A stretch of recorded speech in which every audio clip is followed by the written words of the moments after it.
Hey gang, Coach Brad here with my first training vlog in a while.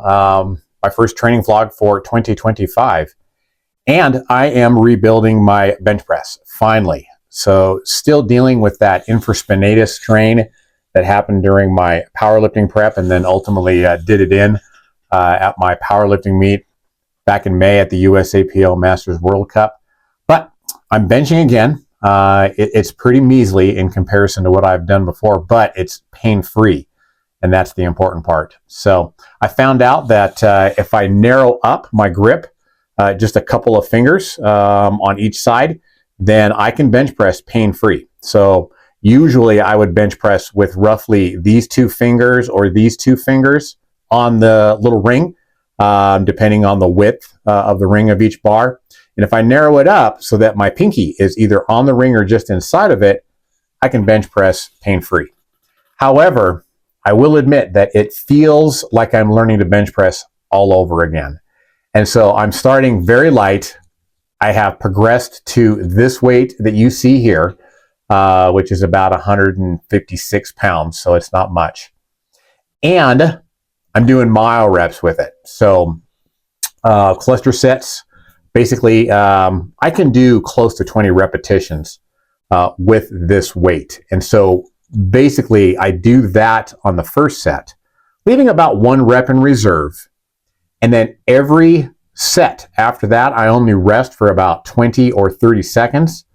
And then basically, I go again to what I feel like is maybe 0 reps in reserve, right? An RPE 9.5.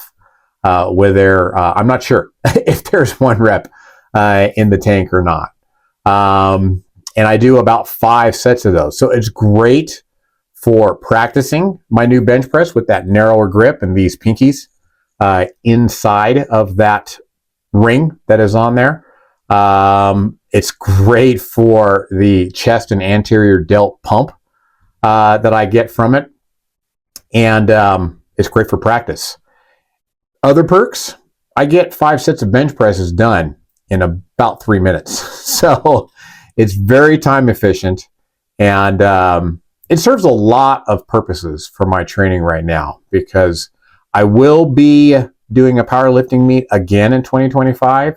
I'm planning on bodybuilding competition again in 2025, and I'll go over all of that in a future vlog here on YouTube, covering not only my plans for 2025, but then also I plan on doing a little review of 2024, since that was, for me, a pretty epic year. So after I get done with the flat barbell bench press, I basically just kind of move on and give my chest a little bit of a break.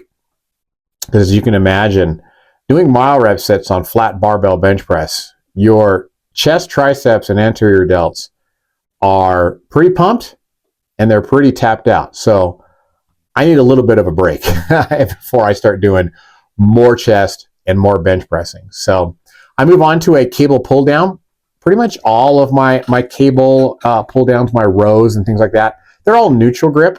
It's easier on my elbows that way, and I find that I can get more direct bicep work through curls if I do pull downs and rows with a neutral grip, or at least as close to a neutral grip as I can.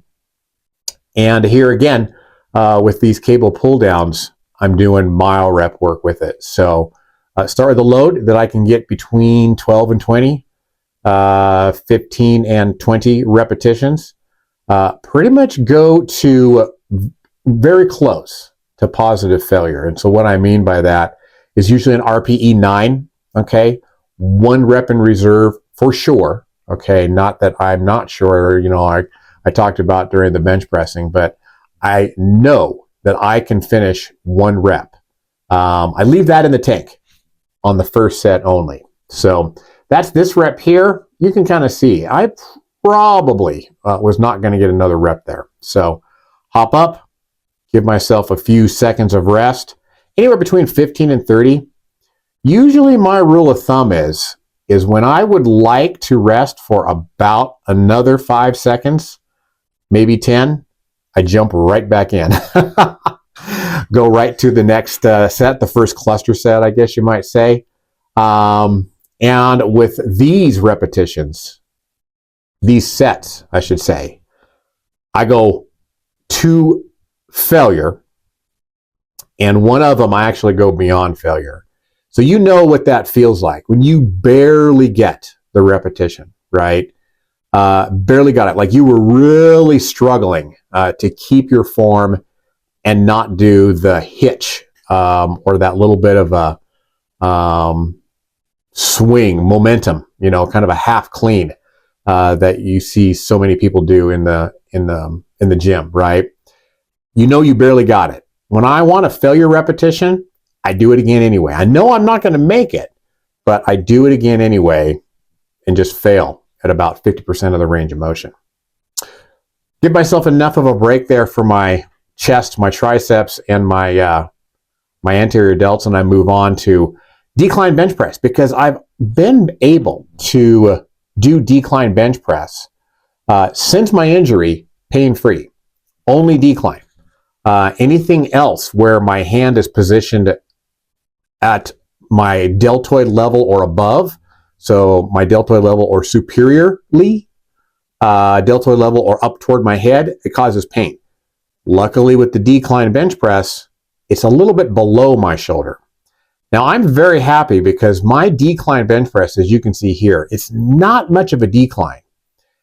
And if I could find a way to get me in this same position on a flat bench, which is not unheard of, that's kind of the powerlifting bench press anyway, I should be able to bench press these kind of loads pain-free. So this is my work to bench press loads that are more appropriate for my strength levels, which keeps my strength up. It also allows me to bench press pain-free.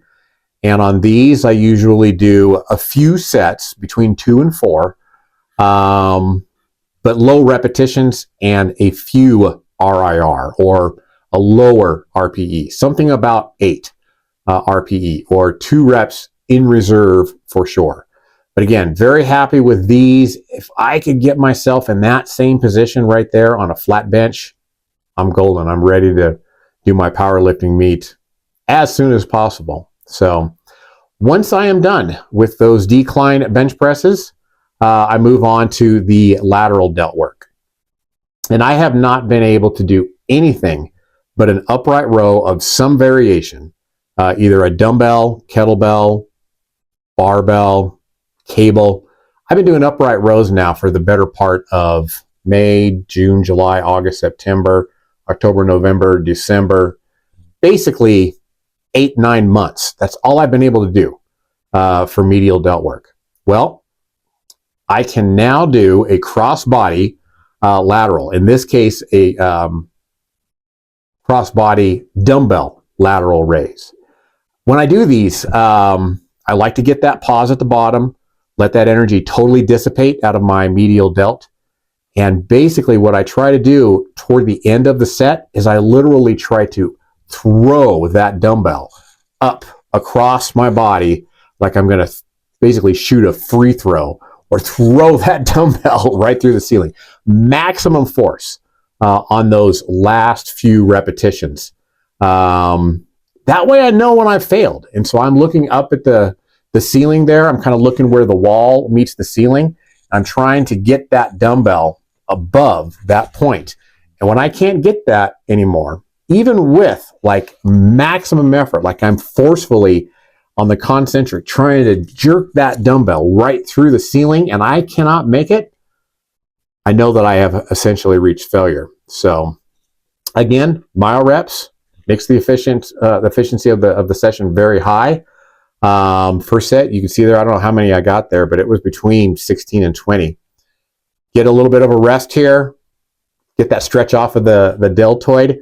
I talk you through this set so that you guys can kind of see what this feels like through my verbal explanation. Little control on this one.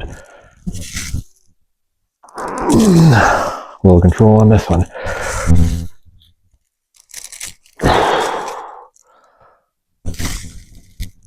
And that one. Okay, as hard as I can, shooting this dumbbell through the roof. I made it. I made it. Shooting the dumbbell through the roof. Didn't quite make it. One more. Give it a try. Didn't even quite make it. One more set. One more set.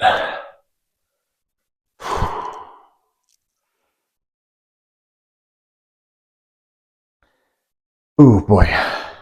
All right.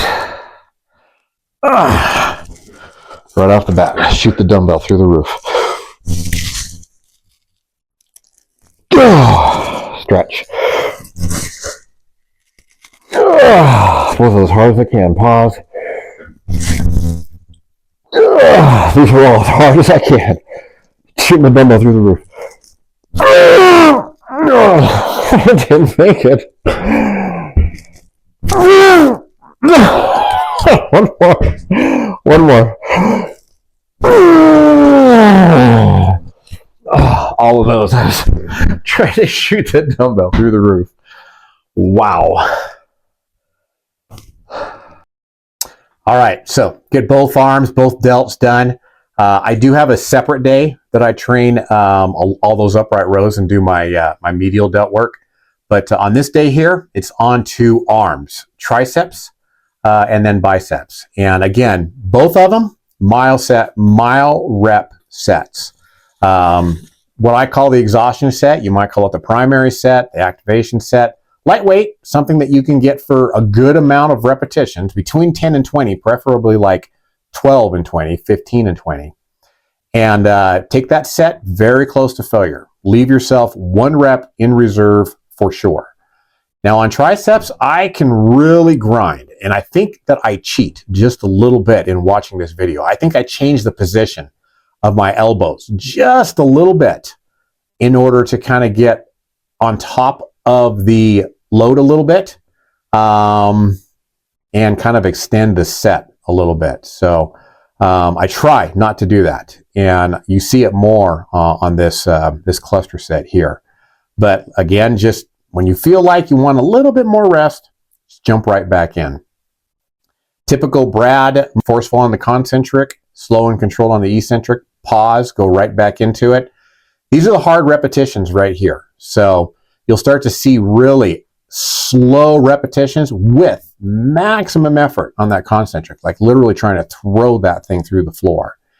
This is where I'm really watching my elbow, and I'm actually able to see a little bit of cheat.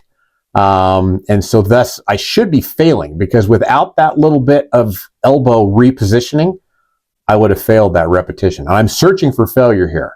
So this one here, I don't fight it. Okay, and I try to get another one, even though I'm not going to be able to, right? That is a failure repetition. You know you can't make it, but you got to do it anyway. Lastly are my laying cable curls for the biceps. I do these because you get to lay on your back and build muscle. Not really. It's kind of a nice little perk. But more importantly, I am a classic cheater. If you guys ever see old videos of me curling dumbbells and barbells back in the day on my Healthy Bodies Fitness YouTube channel, or even here on the 3DMJ YouTube channel, I have a tendency to cheat. And when I lay flat on my back like this, it's harder for me to cheat. I still find ways to cheat. And again, it's from repositioning my elbows. But I can really fail, and I can really search for that failure repetition, which should be happening right there. Nope, can't do it. And I'm done, and that workout is done. Thanks, guys. Take care.